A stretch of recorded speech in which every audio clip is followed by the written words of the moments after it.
এখানে আপনার 500 টাকা থেকে শুরু করে আপনার 50, 60,000, 80,000 টাকারও মাল আছে, 1 লক্ষ টাকারও মাল আছে। 500 টাকার ভিতরে অনেকে নর্মাল ফ্যামিলি আছে, রিক্সাওয়ালা আছে, ভাই আমার ছোট একটা খাটের দরকার, আর ছোট একটা পড়ার টেবিলের দরকার, ছোট একটা আপনার বসার টেবিল দরকার। এই ধরনের ছোটোখাটো জিনিস অনেক সময় আমরা 300 টাকা 200 টাকা কিনি, 500 টাকা রং টং করে কমপ্লিট করে বিক্রি করে দিই।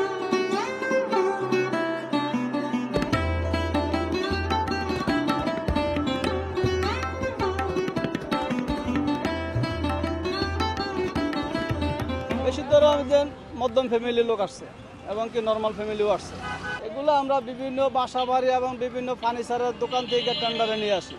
না না, এটা আসলে মিথ্যা কথা। লাখ টাকার জিনিস 1000 টাকার কখনো সম্ভব না। হয়তো লাখ টাকার জিনিস আপনার 20%, 40% ডিসকাউন্টে দেওয়া হয়।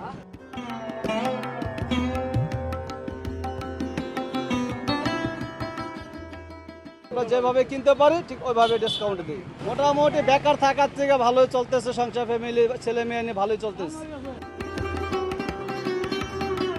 এটা হচ্ছে আমাদের পারিবারিক ব্যবসা আর কি বলতে পারেন। এটা আমার প্রায় 25 বছর হয়ে গেছে আমার।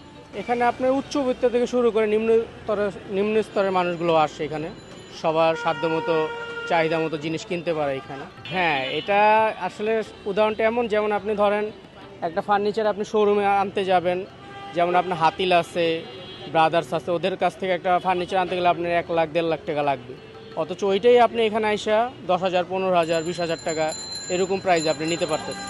এখান থেকে কেনার কারণটা হলো আমি হলো একজন স্টুডেন্ট। আমি আমার এখানে পড়াশোনার পারপাসেই থাকি, তো এই জন্য আমি আমার একটা থাকার জন্য বাসা নিয়েছি। আমি তো এখানে পার্মানেন্টলি থাকছি না, তো এই জন্য একটা এক্সপেন্সিভ প্রোডাক্ট নেওয়ার দরকার নেই। আর এখানে সবচেয়ে ভালো সুবিধা সেটা হলো কি, আমি এখন প্রোডাক্টটা নিছি, আমি এগুলো ইউজ করব, ইউজ করার পরে আমি অথবা কিছু টাকা কম দিয়ে আবার ওনাদের কাছেই সেল করে দিতে পারবো। আমার আজকে এই জিনিসটা কিনছে, আমার মন প্রত হচ্ছে না, ভালো লাগছে না, বাসা যাওয়ার পরে দেখতেছি এটা ভালো লাগছে না, আমি 2-3 মাস ইউজ করে আবার সেল করে দিয়ে আবার একটা নতুন কিনতে পারবো। মূলত এই কারণেই এখান থেকে আসলে জিনিসগুলো কিনা। এগুলো আমার বাসার জন্য নিয়েছি, আমি বাসায় ইউজ করবো আর কি।